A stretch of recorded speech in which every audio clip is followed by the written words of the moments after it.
I never thought I'd be the kind of man who aims his rifle scope at another living person. But boredom has a way of twisting your routines into something you'd rather not admit out loud. I'd rented this apartment in Detroit, East Side. Cheap place, temporary deal, 3 months tops, just to be close to a contracting job. It was one of those tall, worn-down complexes. Brown brick, peeling paint, neighbors arguing in the hallways. The rent was low because the landlord knew no one sane wanted to stay here longer than necessary.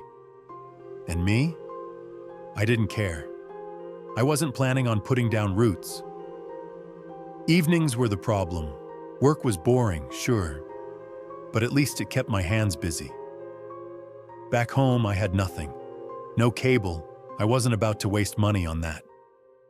Mobile data was enough, and signing a long-term internet contract didn't make sense when I knew I'd be gone before the ink dried. I had a couple books, but I burned through those in the first week. That left me with long nights, a thin mattress, and silence thick enough to choke on. So I turned to the only hobby I'd brought with me, my Remington 700. Bought it secondhand at a gun show a few years back. Cleaned it up myself, fitted it with a decent scope. Nothing fancy, just a reliable bolt-action rifle. I'd never fired it at anything living, and I didn't plan to.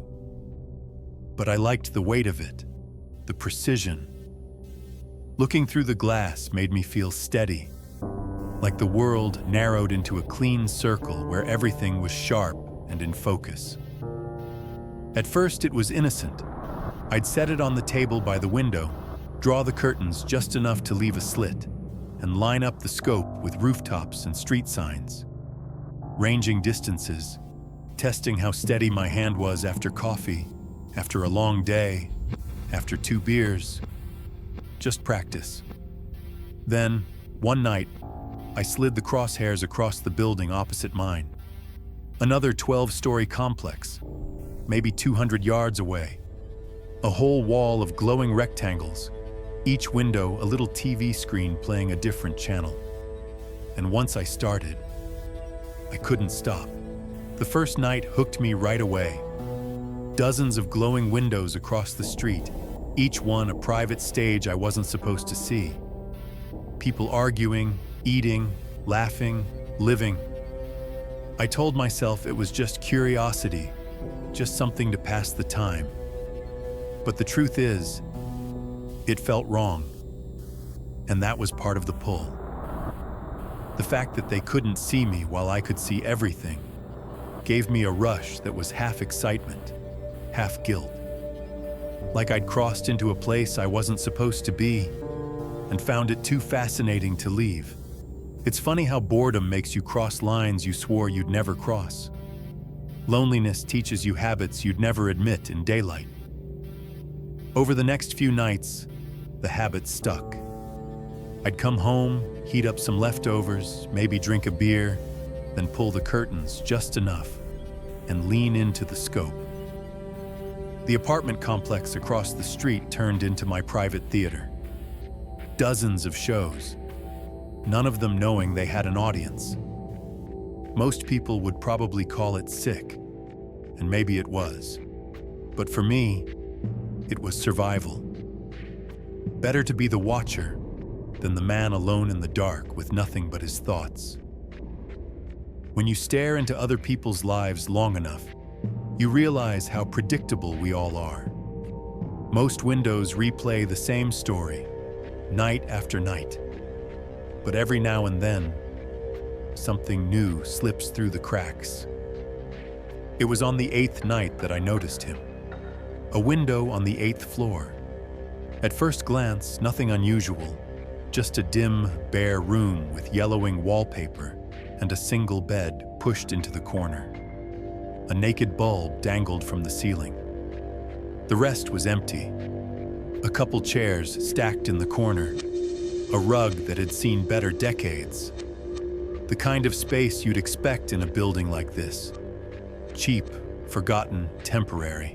But the figure on the bed, was what stopped me.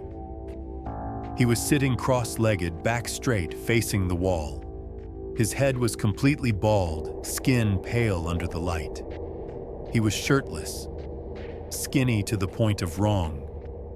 His spine curved under the skin like a row of knots pulled too tight.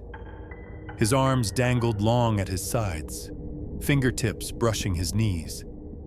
He didn't move. Not once. I held my breath, watching him. Maybe he was meditating, maybe asleep, sitting up, maybe dead. Hell, maybe it wasn't even a person. Maybe a mannequin someone left behind. I tried to convince myself of all those things, but none of them stuck. Something about him made the hair rise on the back of my neck. I swept the scope across the wall he was staring at. Nothing there. No posters, no pictures, not even cracks that might hold his attention. Just peeling wallpaper, water stains, the color of old teeth. I shifted back to him, still motionless, still staring. Most people move, even if just to scratch their nose. But that night, he didn't. And I knew I'd be back at the window tomorrow. The eighth night discovery should have scared me off. Any reasonable man would have looked at that pale figure in the bare room, muttered something about "not my business," and turned away. But the truth? It made me hungrier. Soon, watching the building across the street wasn't just a way to kill time. It was my ritual. Every evening after work, I'd heat up something cheap, crack open a beer, and settle into my spot at the window. Curtains drawn just enough, scope angled across the gap, my eye drinking in those glowing rectangles. I had plenty of windows to choose from, but a few became my favorites. There was the single mom with 2 kids. Her boys treated the living room like a trampoline park, bouncing off the couch while she dragged herself in after work. Sometimes she'd yell, sometimes she'd laugh, sometimes she just sank into the sofa with a bottle of cheap wine and stared through the TV like she was miles away. I didn't pity her. I respected her. She kept going, even when it was obvious she had nothing left in the tank. Then there was the young couple. They were relentless, like they'd made a bet with themselves to see how many ways 2 people could wear each other out before sunrise. At first, it was entertaining, like stumbling across a pay-per-view show for free. But eventually, it was just predictable. Still, I kept watching. Predictability can be comforting. And then, the gymnast girl, 12, maybe 13. Every night she stretched, jumped rope, practiced handstands in her tiny living room. Always in that faded leotard, hair pulled tight. No distractions, no breaks, just pure repetition. Watching her was like seeing focus distilled into a kid's body. She reminded me that discipline was possible, even in a place where everything else seemed to fall apart. I never told myself they were neighbors. Neighbors are people you wave to in the hallway. These weren't people I knew. They were characters in a show only I could watch, and each of them pulled me deeper into the habit. But the bald man, he wasn't just another character. He was a puzzle, and puzzles have a way of eating at you if you leave them unsolved. A week passed. Every night, the same scene. Him sitting cross-legged on the bed, motionless, eyes fixed on the wall. Sometimes the sheets on the bed looked slightly different, as if someone had changed them while I wasn't looking. But him, he never moved. One night, after 2 beers, I decided to break the script. I wanted to see if I could force something to happen. I pulled up my phone and ordered a pizza. Large pepperoni, extra cheese. Delivery to apartment 8B. The bald man's floor. His window. My hands were sweating as I typed in the address. I told myself it was harmless. If he was a normal guy, he'd answer the door, pay, and eat. And I'd finally know. Half an hour later, I spotted the delivery car pulling up to the curb. My heart thudded in my chest as the driver walked inside, the box balanced on his arm. I tightened the scope on 8B's window, waiting for movement. Any movement. 5 minutes passed. 10. Then, out of the corner of the scope, I caught the driver coming back out the front doors of the building. He wasn't carrying the pizza anymore. Instead, he had the box open in one hand, munching on a slice, earbuds in, nodding his head to whatever he was listening to. By the time he reached his car, he was whistling, chewing happily, like nothing strange had happened at all. I sat back, cold all over. Where had the pizza gone? Why hadn't he taken money?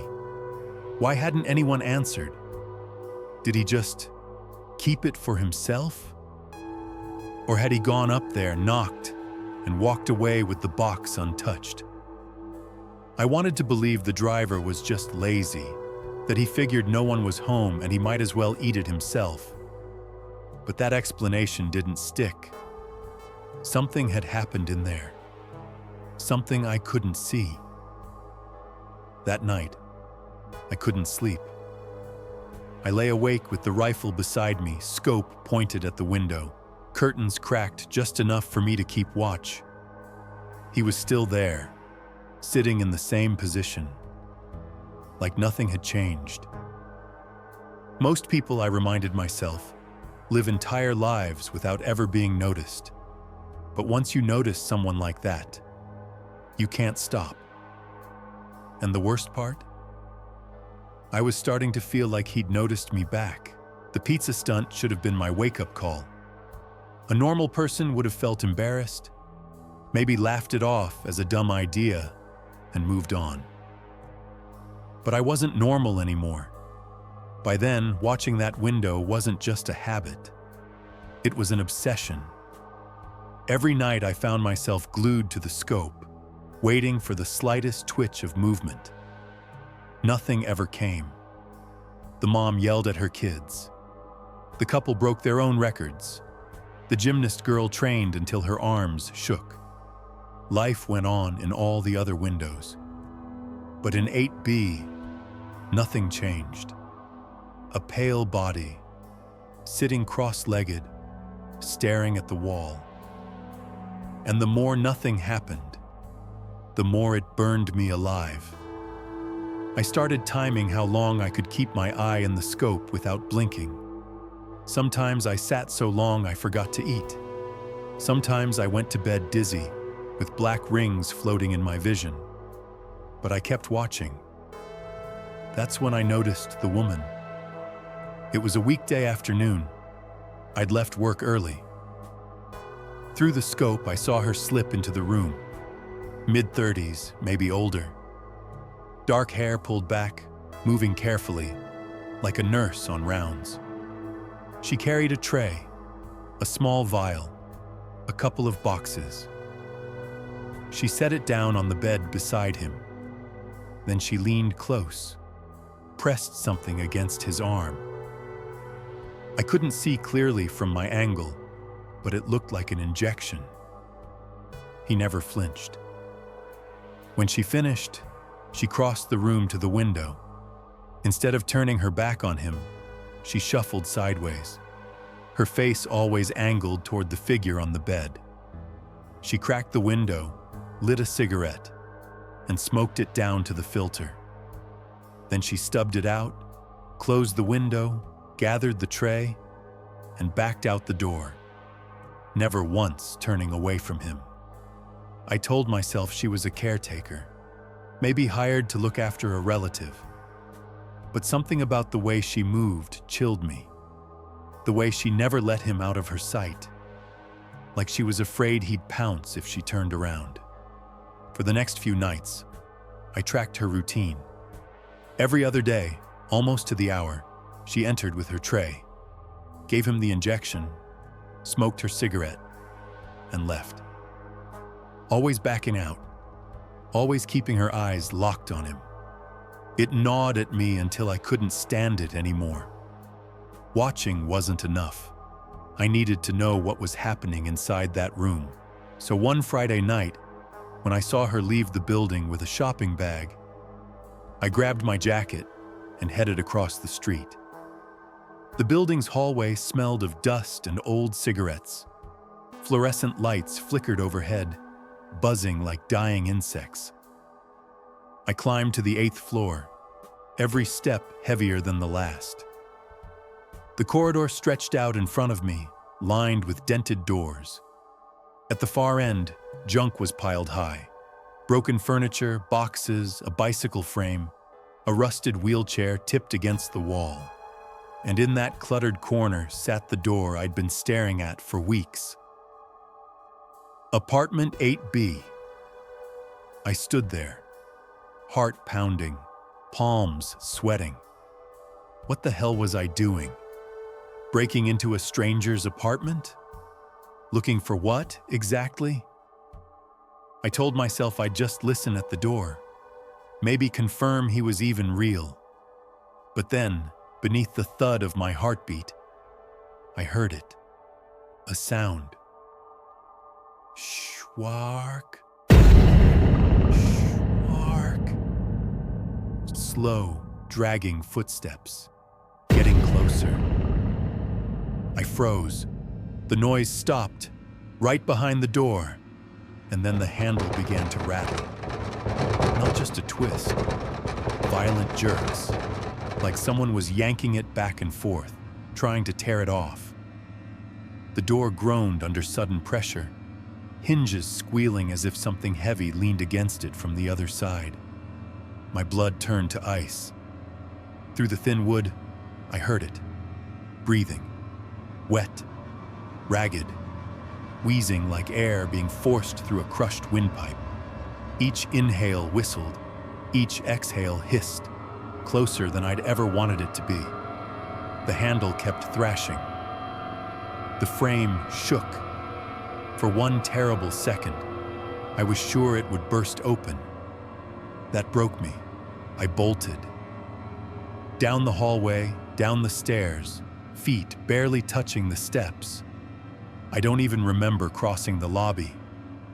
All I know is I hit the cold night air like a drowning man breaking the surface. By the time I circled the block and made it back to my own apartment, my lungs were on fire. I slammed the door, locked it, and stumbled to my window. My rifle was waiting, scope already aimed across the gap. I pressed my eye to the glass. And there he was, not cross-legged anymore, not facing the wall. He was standing at the window, hands spread against the glass, pale fingers scraping downward with a squeal I swore I could hear from across the street. His enormous head tilted forward, and in the glow of that naked bulb, I saw his face for the first time. No nose, no lips. Just two cavernous pits sinking too deep into his skull. Eyes that weren't eyes at all, but endless dark holes, as if they could swallow the light from my scope. And yet, at the very bottom of that darkness, something moved. A shimmer, a twitch, like a pupil shifting in a place where no eye should be. His mouth gaped open and closed, smearing spit across the glass. Fingers scraping with nails too long, too sharp. And the worst part? I knew he was staring directly at me. I don't remember pulling away from the scope. 1 second I was frozen there, staring into those bottomless eyes. And the next, I was stumbling backward, knocking over the chair. My hands were moving on their own, reaching for the box of ammo I kept in the closet. The rifle had always been a comfort to me. Steel and wood, simple and reliable. But loading it now felt different. My fingers fumbled as I shoved cartridges into the magazine, each metallic click ringing too loud in the silence of the room. I kept telling myself, if he moved, if he tried anything, I'd put a bullet straight through that window. By the time I racked the bolt and raised the rifle again, my heart was beating so hard I could feel it in my teeth. I pressed my eye to the glass. The window across the street was no longer empty. The curtains were drawn tight, swaying slightly, as if someone had just pulled them shut. No pale face, no black holes for eyes, just heavy fabric rippling in the glow of the ceiling bulb. I held there, waiting, the crosshairs steady on the center of the window. Sweat slid down my cheek, caught in the corner of my mouth. My finger hovered on the trigger, but there was nothing to fire at. I stayed like that for what felt like hours. My shoulders ached, my eyes burned, but I couldn't lower the rifle. Every second I expected those curtains to twitch, to slide open, to reveal that face pressed against the glass again. They never did. When I finally lowered the rifle, the apartment felt colder, emptier than before. Sometimes silence doesn't mean safety. Sometimes it only means something dangerous learned how to wait. The moment something breaks its own pattern, you realize you were never the one in control. As if he hadn't disappeared, just stepped out of view, as if he was still there, inches from the fabric, waiting for me to let my guard down.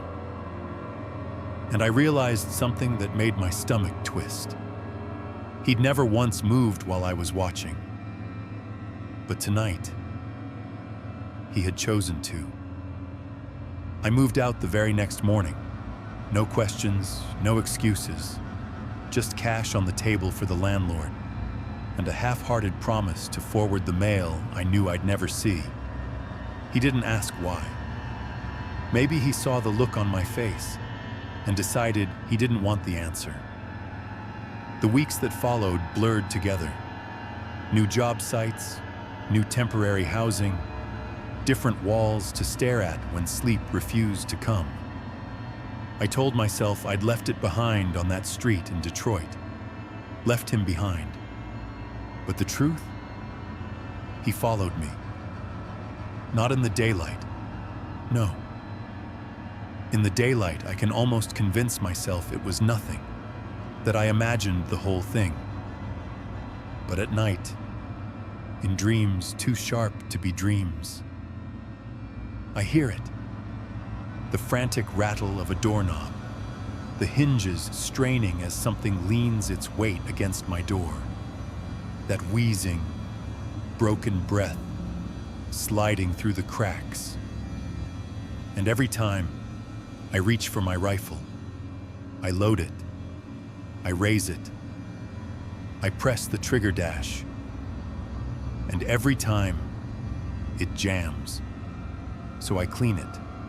Again and again. I polish the barrel. I oil the bolt. I run patches until the cloth comes out white. I tell myself it won't fail me again. But what bothers me most isn't the dreams. It's the memory of that night, when he saw me. You can leave a place behind, but not the things that noticed you there. A weapon is supposed to give you certainty, but once doubt creeps in, even steel feels fragile. And since then, I'm not sure I trust my rifle anymore.